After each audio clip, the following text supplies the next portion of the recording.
días a todos.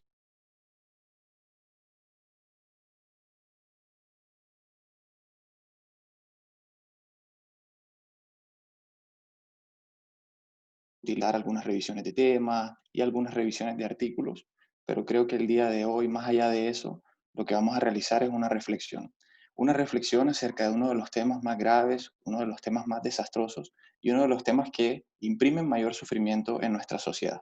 El día de hoy vamos a hablar del suicidio en adolescentes.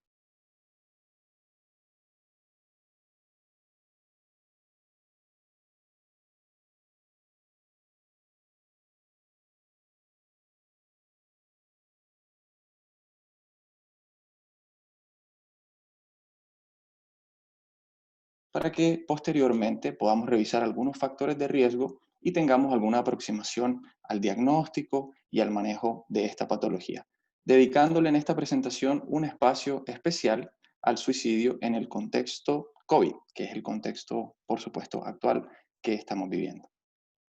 Así que para que le demos inicio y entremos en materia, pongámonos de acuerdo en que el suicidio es el acto deliberado de quitarse la vida y que la adolescencia es un periodo de la vida en donde un ser humano experimenta transformaciones y distintas transiciones que lo comprometen en todos los planos de su funcionamiento, en el biológico, en el psicológico, en el emocional, en el social y en el intelectual, al final del cual se espera que se integren todas esas funciones y esa capacidad y esas capacidades que le permitan caminar en un mundo social con una identidad que sea definida y que le permita transitar a este mundo adulto. Entonces, básicamente lo que estamos diciendo es que es un periodo de tiempo en el cual el niño pasa a ser un adulto y al final de este periodo se construye este proyecto que es personal y que es propio.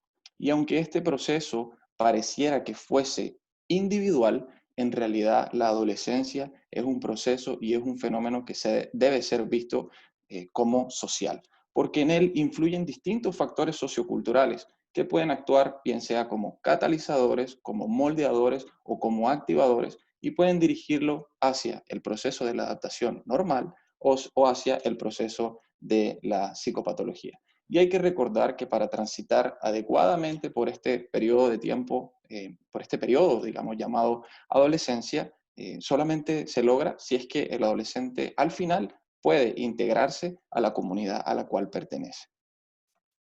Otras definiciones que nos van a servir, digamos, para poder comprender este espectro suicidal tienen que ver con la ideación suicida, que son todos esos pensamientos acerca de un acto, de una autoagresión o suicidio, que comprenden básicamente los planes de dónde, cuándo y cómo llevar a cabo el acto. Un intento suicida, que son todas esas conductas o actos que intencionalmente buscan causarse daño y alcanzar la muerte, pero no lo logran. Las conductas autolesivas, que son esas lesiones autoinfligidas no mortales sin intención suicida. El pacto suicida, que es este acuerdo que se presenta entre varias personas para cometer un acto suicida.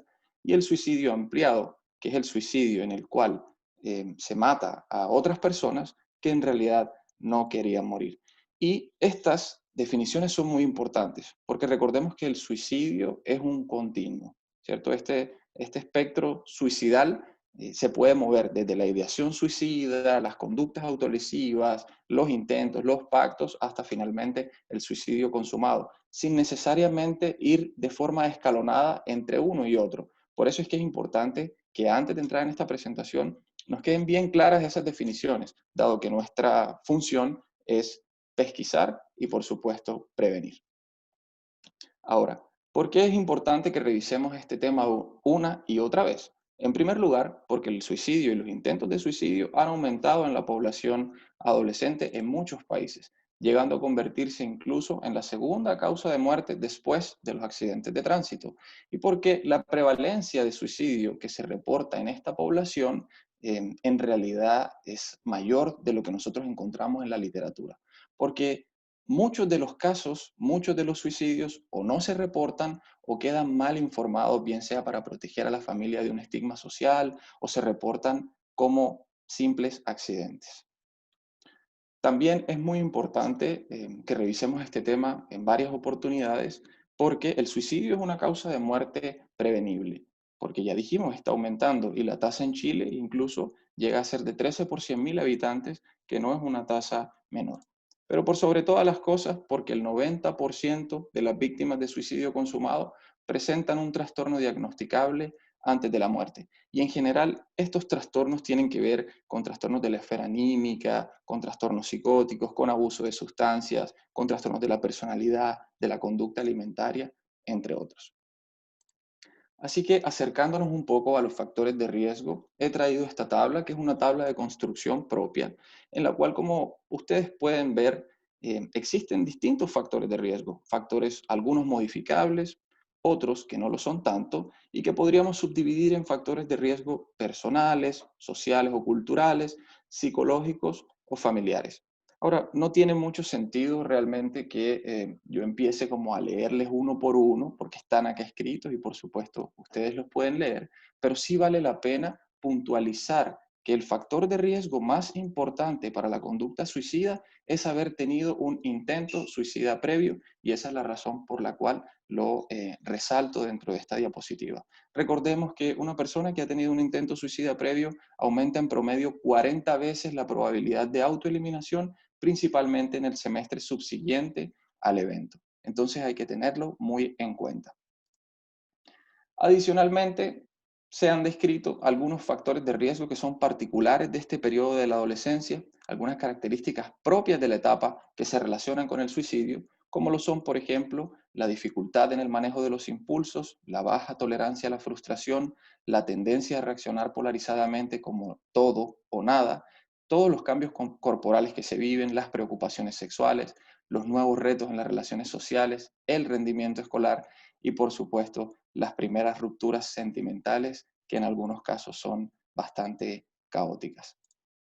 No obstante lo anterior, se han realizado también estudios, estos son estudios, digamos, chilenos, en donde se ha relacionado cuáles serían los predictores de suicidalidad en adolescentes. Y básicamente lo que nos cuentan es que cuando encontramos un adolescente que tiene un perfil de baja autoestima, que en general son mujeres, que son más impulsivos, que tengan menor cohesión social, que tengan un apoyo social percibido menor y que estén en una edad entre 15 o 19 años, de 15 a 19 años, ellos tienen mayor probabilidad de moverse en este espectro suicidal. Entonces, si encontramos cualquiera de estos factores de riesgo, hay que poner mayor atención. Y por supuesto, nuestro diagnóstico entonces inicia con esta búsqueda activa y la identificación de todos estos factores de riesgo que he comentado previamente, sin olvidar, por supuesto, la situación psicosocial actual. Recordando básicamente que los intentos autolíticos usualmente son antecedidos por eventos adversos que incluso pueden estar hasta un año previo al intento, digamos, suicida, y que en general en este periodo de la adolescencia tienen que ver con distintas cosas. Ya dijimos, rupturas de pareja, pero también algunas sobreexigencias, digamos, que imprime el medio respecto a las conductas sociales o respecto a las notas que los estudiantes deben sacar, situaciones psicosociales que tienen que ver, por ejemplo, con violencia doméstica. Entonces es importante tenerla presente. También es importante determinar la personalidad del sujeto en cuanto a sus fortalezas y sus debilidades, sin olvidar la historia personal y familiar, teniendo en cuenta, por supuesto, la historia suicida, tanto personal como familiar. Dentro de este diagnóstico también vale la pena entonces evaluar las ideas, los intentos, los planes suicidas o de muerte, pero no solo en su ausencia o en su presencia, sino también en la frecuencia, en la duración, en la intensidad y en el sentimiento que tienen respecto a las mismas. Entonces, ¿son egosintónicas? ¿Son egodistónicas? ¿Le dan culpa? ¿Les dan vergüenza? Son cosas que son, digamos, relevantes e importantes al momento del diagnóstico. ¿Y por qué lo son? Básicamente nosotros realizamos todo lo anterior con el fin de determinar si es que existe una posible crisis suicida.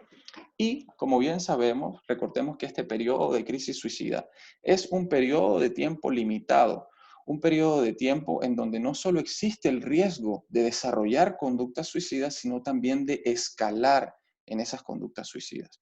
Y esa es la razón por la cual debemos determinar si está o no está.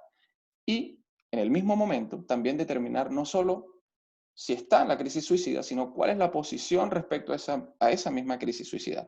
El paciente está ambivalente, el paciente disfruta la crisis suicida, el paciente está indiferente, la vive como externa a su yo, evaluando, por supuesto, también esta capacidad percibida, digamos, que tienen de autocontrol respecto a estas ideas o a estos deseos que se están presentando. En este camino, por supuesto, no todo puede ser fácil y los clínicos debemos estar preparados para enfrentar la reticencia de nuestros pacientes a revelar ciertos detalles. Bien, cuando hemos determinado entonces si es que un paciente realizó un intento suicida, hay que ver algunas otras características propias del intento, como por ejemplo, este intento lo realizó en aislamiento, se aseguró que nadie lo pudiese ayudar, preparó detalladamente el intento, dejó nota o alguna carta suicida, mantuvo su interacción en secreto, existió algún tipo de premeditación, tomó alcohol o tomó otra sustancia para facilitar la ejecución del intento, son cosas muy importantes que nosotros tenemos que determinar. Y si es que no existe un intento, entonces ver la idea suicida, la frecuencia, la intensidad, es algo que ya hemos comentado, asociado a cuáles son los otros factores de riesgo que pudiese estar presentando este paciente. ¿Y con qué objetivo? Con el objetivo de clasificarlo en un riesgo, que puede ser, como está aquí en esta diapositiva, riesgo leve, moderado, severo o extremo.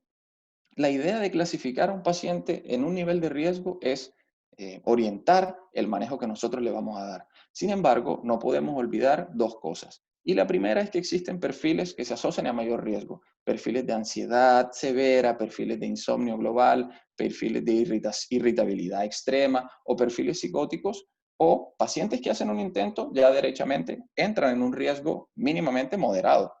Bien, y el segundo punto que no debemos olvidar es que esta crisis suicida es un periodo en realidad donde hay gran inestabilidad y donde el riesgo básicamente puede cambiar rápidamente. Y esa es la razón por la cual la evaluación debe ser seriada y recurrente hasta la resolución de la crisis misma.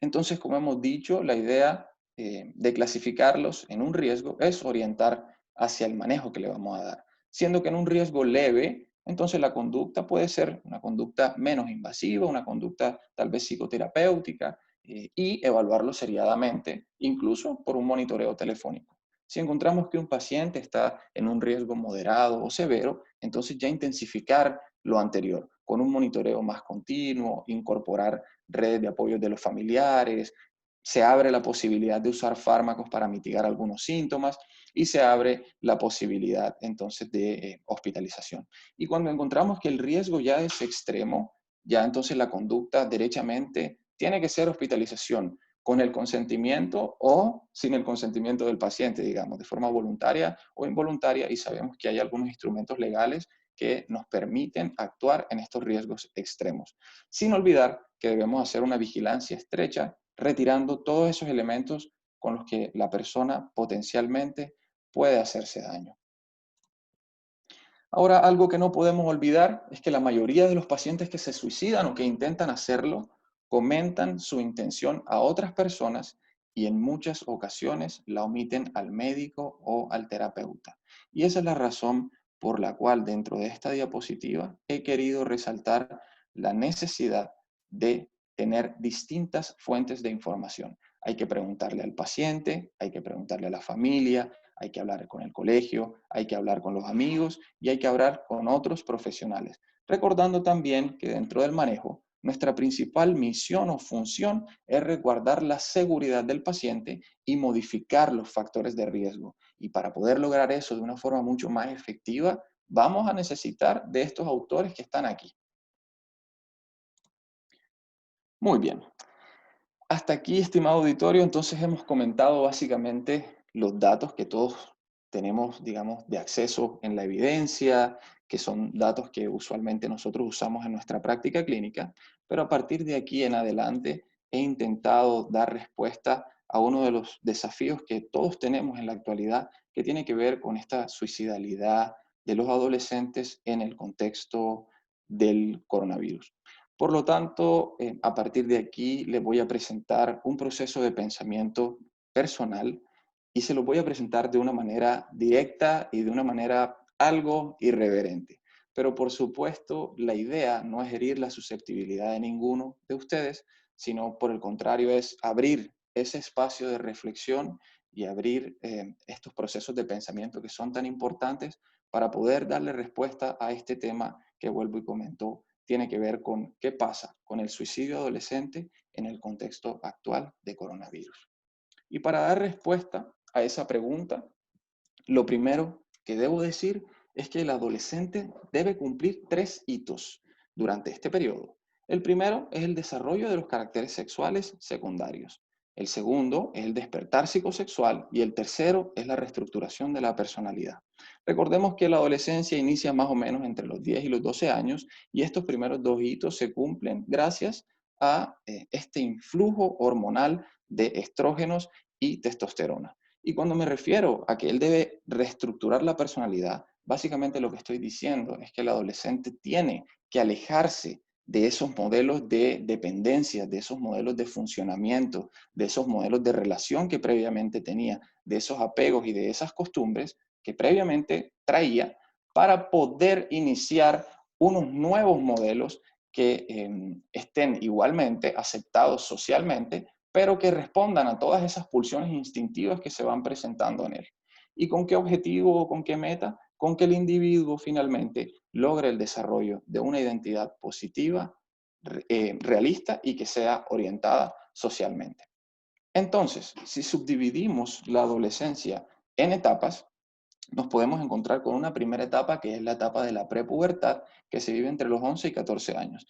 En realidad esta es la fase más crítica, esta es como la fase más llamativa. ¿Y por qué? Porque se desorganiza la personalidad, porque hay notorios cambios biológicos por todo el influjo hormonal que hemos comentado, porque aparecen estas pulsiones sexuales y no solo eso, sino que aparece esta necesidad de representar esos cambios socialmente y por eso es que en esta etapa es tan importante la pertenencia a los grupos de pares. Hay un impulso al crecimiento y hay un impulso a la autoafirmación. Entonces el yo tiende a buscar alcanzar una posición que sea valorada y que sea competente frente a los demás. El desafío es que el adolescente logre un lugar en el medio social en el cual él se desenvuelve para que luego, en la adolescencia media, entre los 14 y 16 años, se intensifiquen todos estos procesos que previamente estoy conversando.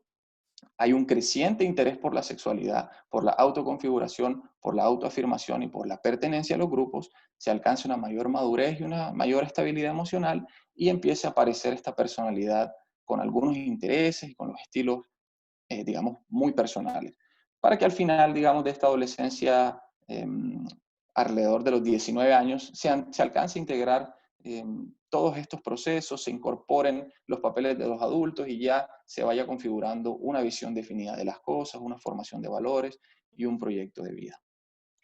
Por ende, hay que decir que cada etapa básicamente se relaciona con ciertas metas, con ciertas dinámicas, con ciertas temáticas y que esto va evolucionando en un continuo. Y se deben cumplir ciertas tareas en cada una de estas tres etapas para poder seguir, digamos, con la otra etapa. Entonces, en la primera etapa, que es la prepubertad, la idea es lograr adaptar todos esos cambios físicos y psicológicos que se están presentando.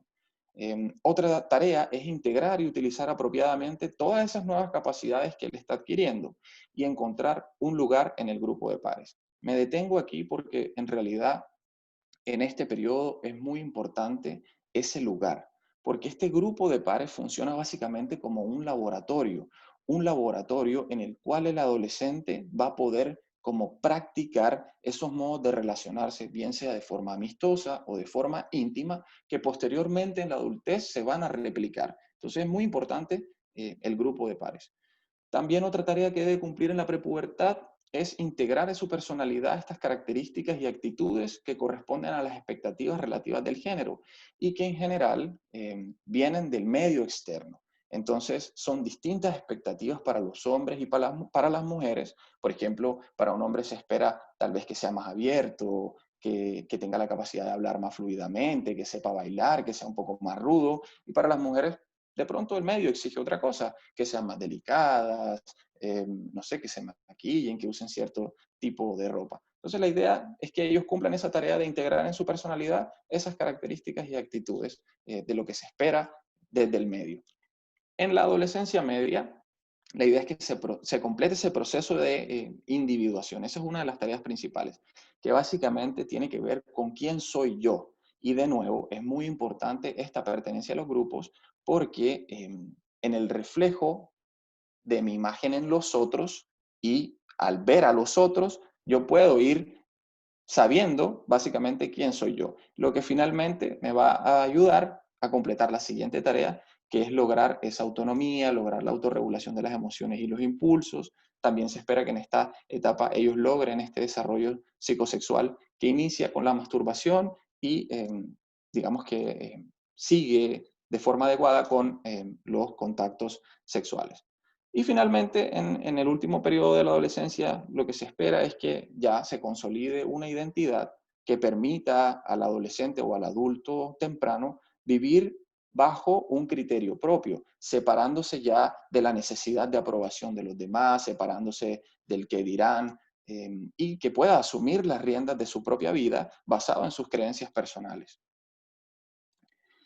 Entonces, ¿qué es lo que pasa cuando un adolescente no puede cumplir esas tareas o qué es lo que pasa cuando no puede transitar de forma adecuada en cada una de estas etapas que hemos comentado? Bueno, por supuesto, se producen trastornos psicológicos. Y en estas siguientes dos diapositivas no vale la pena, ¿cierto?, poner a decir cuál es el trastorno que se relaciona con qué etapa, porque en realidad probablemente eso ustedes lo saben mejor que yo y bueno, aquí está escrito, pero lo que sí vale mucho la pena recordar y decir es que hay un factor común denominador para lograr todas las etapas y lograr la adecuada transición y consecución de todas las tareas que hemos comentado. Y ese factor común denominador son los otros. Necesitamos a los otros para lograr un desarrollo psicológico y emocional adecuado. Habiendo dicho esto, entonces miremos qué es lo que pasa en la pandemia. ¿Qué es lo que pueden hacer los adolescentes? Bueno, los adolescentes pueden leer cosas, pueden hacer tareas, pueden ver televisión, pueden jugar PlayStation, pueden compartir en familia, pueden ver las redes sociales, pueden ver pornografía y pueden masturbarse. ¿Qué es lo que no pueden hacer? Ellos no pueden ir al colegio, no pueden practicar deportes con otros, no pueden alejarse de esta gente que odio. Y cuando digo esta gente que odio, me estoy refiriendo a ese oposicionismo que surge durante la etapa, que lo lleva a completar ese proceso de diferenciación e individuación del yo. No pueden tampoco salir a tomar fotos para adicionar al perfil de las redes sociales, no pueden tener novia, no pueden tener novio, no pueden visitar a los amigos. Recordemos también que existe una estrecha pero delicada interrelación entre tres sistemas: el sistema nervioso central, el sistema endocrino y el sistema inmune, y que cualquier alteración en uno de esos sistemas nos va a llevar derechamente a la expresión de cualquier tipo de psicopatología. Y ahora, para que agreguemos una cereza más en este pastel, hay que recordar que en los adolescentes hay una inmadurez del lóbulo y de la corteza prefrontal.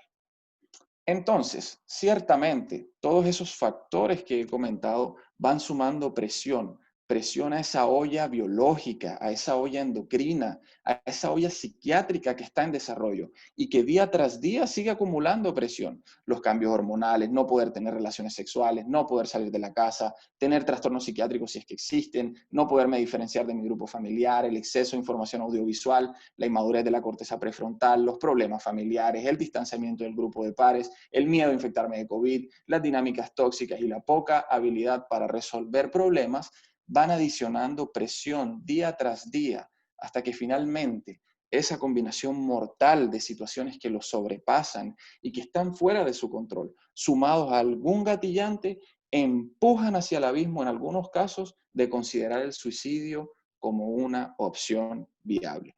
Y por supuesto no estoy diciendo que el suicidio tenga una causa lineal, porque como hemos dicho y como todos lo sabemos, el suicidio es multifactorial. Pero en este contexto de pandemia, probablemente un grupo importante de adolescentes entren dentro de esta explicación que les acabo de compartir. No obstante, estimado auditorio, en mitad de una pandemia que nos azota con toda su fuerza, que nos pone un problema de semejante magnitud, me pregunto y les pregunto, ¿es el análisis lo que realmente importa? Yo creo que no. Aquí, estimado auditorio, lo que realmente importa es qué podemos hacer nosotros como encargados de salud mental para mitigar este problema que es gigantesco. Y en esa misma línea, entonces vuelvo y me pregunto, ¿será que le damos pastillas a todo el mundo? ¿Será que ampliamos los cupos de hospitalización y hospitalizamos a todo el mundo? ¿Será que abrimos más espacios para comentar lo grave de la situación? ¿O será que esperamos estudios y actuamos basados en la evidencia? ¿Qué es lo que vamos a hacer? Porque si revisamos los estudios que hasta el momento hablan respecto a este tema, por lo menos en la revisión que yo pude realizar, son estudios, por supuesto, que les faltan algunos datos, son estudios que no son muy abundantes respecto al tema, y eso es obvio, ¿cierto? Porque todavía estamos en mitad de una pandemia y básicamente al leer estos estudios, ¿qué es lo que nos muestran? Ellos lo que muestran es que se especula que por la pandemia se aumentarían los factores de riesgo y esto aumentaría las tasas de suicidio. Sin embargo, faltan datos que confirmen dicha hipótesis, que en China se han doblado los trastornos anímicos en los adultos y que esto es secundario al COVID, lo cual, combinado con otros factores de riesgo, podría aumentar el suicidio en general. Nos comentan también que el cierre de los colegios ha disminuido el bullying, que hay una menor presión académica y que esto podría tener un impacto positivo en algunos niños vulnerables, llevando a menores tasas de suicidio. Lo mismo, falta para poder confirmar esa teoría. Y que algunos países como Japón, Holanda, Alemania y Nueva Zelanda, con estas medidas de confinamiento, han reportado menores tasas de suicidio. No obstante, aún es muy pronto para decir cómo seguirán siendo impactadas esas tasas en el futuro. Entonces, vuelvo y me pregunto, ¿qué es lo que vamos a hacer? Y miren, desde lo más profundo de mi corazón, yo quisiera tener la respuesta correcta y la respuesta exacta a esa pregunta, pero es obvio que no lo sé. Es obvio que sobrepasa mis capacidades personales. Sin embargo, después de realizar esta revisión, lo que se puede sospechar es que uno de los pilares para resolver o mitigar este problema puede ser la psicoeducación. Psicoeducación en esos padres negligentes, psicoeducación en esas familias con dinámicas tóxicas o psicoeducación en familias bien estructuradas, pero que tienen este problema en alguno de sus miembros. Hay que recordar que en este contexto de pandemia muchas personas han perdido el trabajo, muchas personas tienen menos ingresos económicos y es ese distrés emocional que puede llevar a los padres a tornarse menos accesibles a sus hijos, a tornarse mucho más punitivos en las conductas hacia ellos y no podemos olvidar que la familia tiene un rol que es fundamental y que puede ser positivo o negativo para el desenlace de los adolescentes en estos tiempos de crisis. Psicoeducación, por supuesto, en este contenido audiovisual basura que nuestros adolescentes consumen y reemplazarlo por otro contenido que sea más productivo, un contenido que les entregue habilidades de resolución de problemas, un contenido que les entregue habilidades para el reconocimiento de las emociones. Es innegable para todos que estamos viviendo en una era que es digital y el tiempo que le dedican nuestros adolescentes y nosotros también, por supuesto, al Internet es un tiempo mucho más alto. Ese tiempo puede ser dedicado de una forma productiva y no necesariamente consumir un contenido que nos lleva a desarrollar síntomas de la esfera ansiosa o depresiva. Eso está descrito, por ejemplo, en el consumo masivo de las redes sociales. Psicoeducación a los padres, ¿cierto?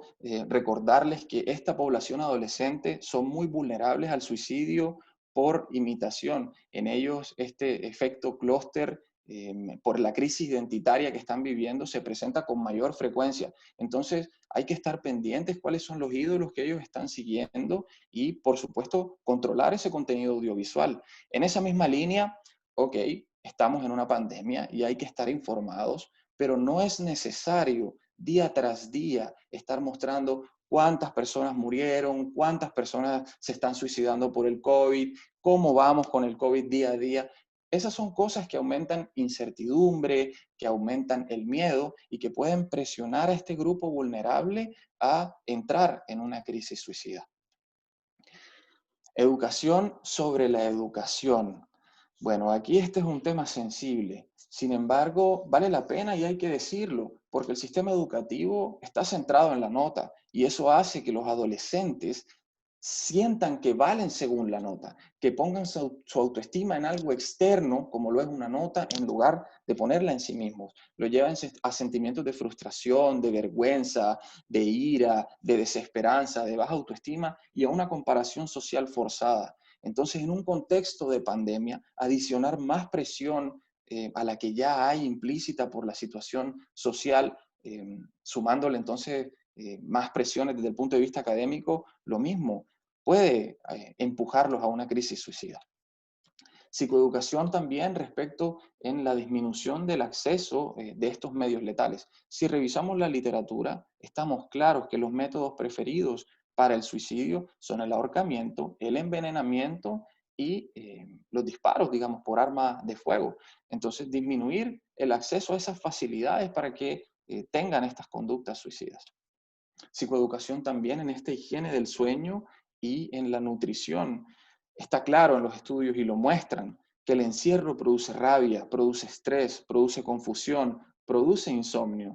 Los niños, ya dijimos, no pueden ir al colegio y esto les reduce la actividad física. Eso puede alterar los patrones del sueño, los patrones de alimentación, los patrones de apetito y esas ligeras modificaciones desencadenar derechamente en patología psiquiátrica, en sintomatología depresiva. Entonces vale la pena controlar los horarios, controlar el tipo y la calidad de alimentación que ellos consumen para disminuir esa probabilidad de que haya mayor presión desde el punto de vista de la sintomatología depresiva, o ansiosa.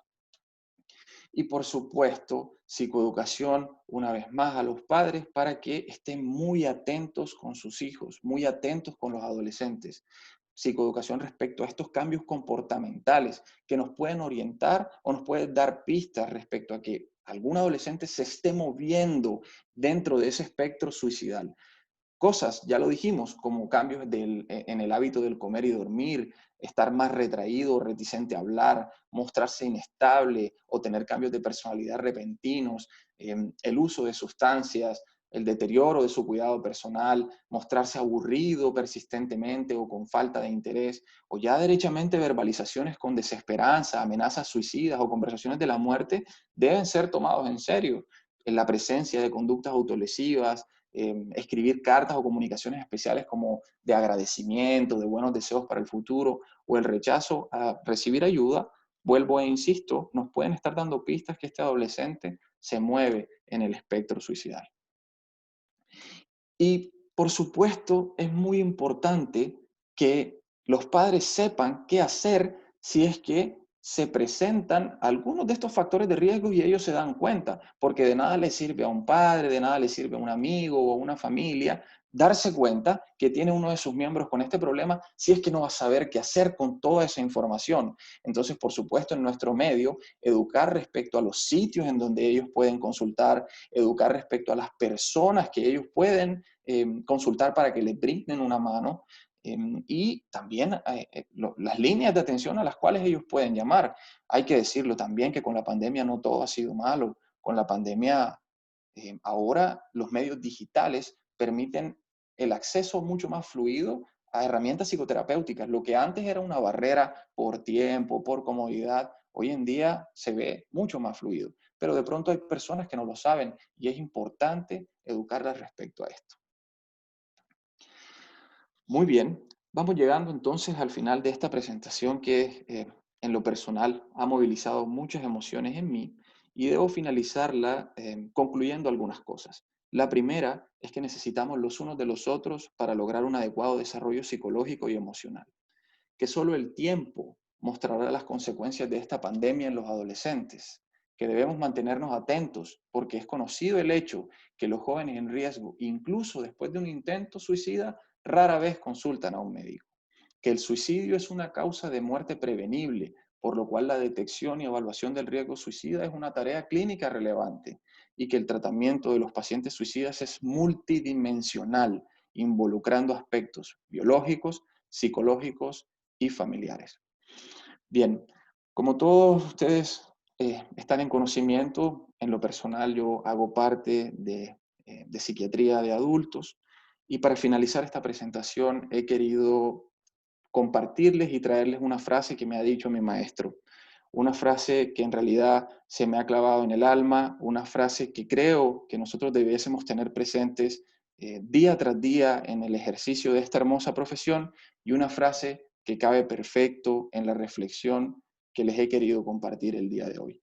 Y esta frase es la siguiente: señores, nuestro trabajo no puede ser rutinario.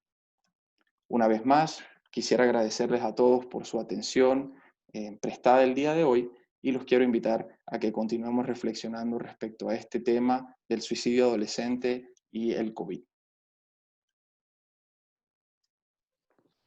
Bueno, muchas gracias, doctor Jerez, por su interesante presentación, especialmente por el espacio de la reflexión. Se ofrece la palabra.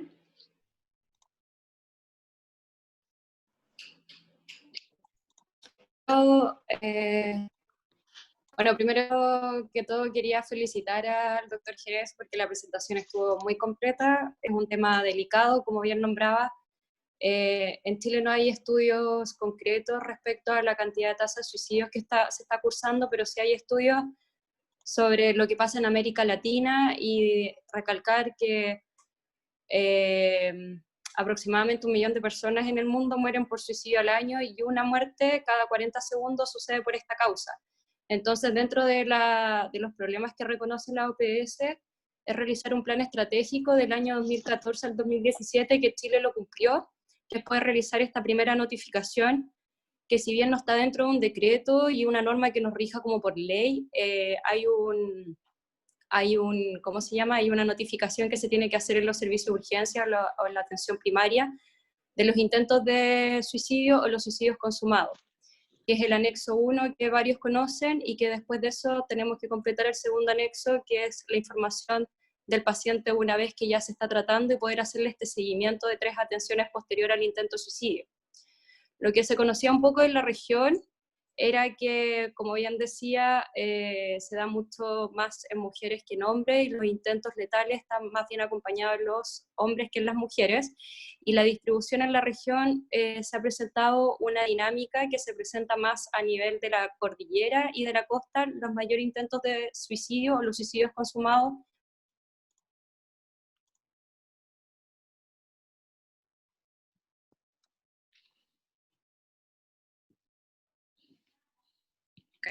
me caí, ahora estoy acá de nuevo.